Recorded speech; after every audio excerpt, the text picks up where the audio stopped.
తెలంగాణ ప్రభుత్వం నూతనంగా తీసుకొచ్చినటువంటి 6వ చట్టంలో భాగంగా ప్రతి గ్రామ పంచాయతీకి ఒక్కొక్క జీపీఓ ఆఫీసర్ ఉండాలని చెప్పేసి మొత్తం 10,956 ఉద్యోగాలకు సంబంధించినటువంటి ప్రక్రియ ఏదైతే ఉందో అది మొదలుపెట్టింది. అయితే దీంట్లో గతంలో పనిచేసినటువంటి వీఆర్ఏ ఎవరైతే ఉన్నారో వారికి అవకాశం ఇవ్వడం జరిగింది. దీన్ని మీ నిరుద్యోగులు ఎంతవరకు స్వీకరిస్తున్నారు? దీన్ని మీరు ఎంతవరకు ఖండిస్తున్నారు? మేము దీన్ని ఖచ్చితంగా ఖండిస్తున్నాం అండి. ఎందుకంటే ఆ రోజు మార్చిలో పొంగులేటి శ్రీనివాసరావు గారు డైరెక్ట్ నిరుద్యోగులతోనే సుమారు 10,956 పోస్టులు భర్తీ చేస్తామని చెప్పడం జరిగింది. తర్వాత ఆల్రెడీ పాత వీఆర్ఓలను తీసుకొని వారికి పరీక్ష పెట్టి 3,550 పోస్టులు ఫిల్ చేయడం జరిగింది.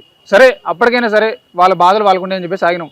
మళ్ళీ ఇప్పుడు కొత్తగా అంటే ఆల్రెడీ ఎగ్జామ్ రాసిన ఫెయిల్ అయిన వాళ్ళతో మళ్ళీ 1,500 తీసుకొచ్చి మళ్ళీ వాళ్ళతో పరీక్ష పెట్టి ఉన్న ఉద్యోగాలు కూడా వాళ్ళతో భర్తీ చేసే ప్రయత్నం చేస్తూ ఉన్నారు. ఇక్కడ ఏంటంటే కడుపు నింపుకొని బిర్యానీ పెడుతున్నారు. అసలు ఏం లేని దగ్గర వాడి దగ్గర ఉన్నటువంటి పల్లెం కూడా లాక్కునే ప్రయత్నం చేస్తూ ఉన్నారు.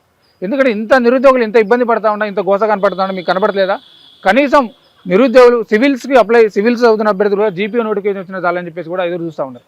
ఎందుకంటే నిరుద్యోగత అంత పెరిగిపోయింది, అది అంత వ్యతిరేకత వచ్చేసిన ఆల్రెడీ మీకు నిరుద్యోగ శాఖ తగిలిందని అనుకుంటున్నాం.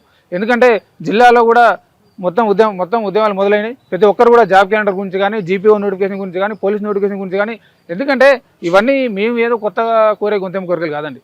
మీరు అధికారంలోకి వచ్చే ముందు సంవత్సరంలోపు 2 లక్షల ఉద్యోగాలు భర్తీ చేస్తాం మీరే అన్నారు. ఆ రోజు మీ అధినేత రాహుల్ గాంధీ గారు చిక్కడపల్లి లైబ్రరీకి వచ్చి నేను కూడా పక్కనే కూర్చున్నా, మంచిగా టీ తాగిండు, బావడి వచ్చి బిర్యానీ తినిపోయిండు, 2 లక్షల ఉద్యోగాలు భర్తీ చేస్తాం, నిరుద్యోగులు హామీ చేస్తామని చెప్పేసి అన్నాడు. ఆ రోజు మీ ప్రియాంక గాంధీ గారు కూడా వచ్చి యూత్ డిక్లరేషన్ చెప్పేసి సరువునకు చేయడం చెప్పడం జరిగిందని ఇంతవరకు వాళ్ళు ఏం చెప్పలేని పరిస్థితి. సరే ఇక్కడ ఉన్నటువంటి రేవంత్ రెడ్డి గారు స్పందించలే అని చెప్పేసి మేము కొంతమంది 10 మంది అభ్యర్థులను కలిసి ఢిల్లీ కూడా వెళ్ళడం జరిగింది.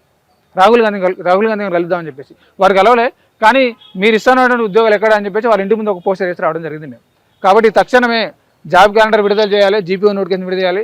లేకుంటే నిరుద్యోగుల నుంచి మాత్రం ఖచ్చితంగా ఒక ఉద్యమం మొదలైంది. ఆల్రెడీ మీ నిరుద్యోగ శాఖ కూడా గట్టిగా తగలబోతా ఉంది. త్వరలో లోకల్ బాడీ ఎలక్షన్లో అవసరం అయితే నిరుద్యోగులు అందరూ నిలబడి మీ తాట తీస్తామని చెప్పే ప్రయత్నం చేస్తూ ఉన్నాం.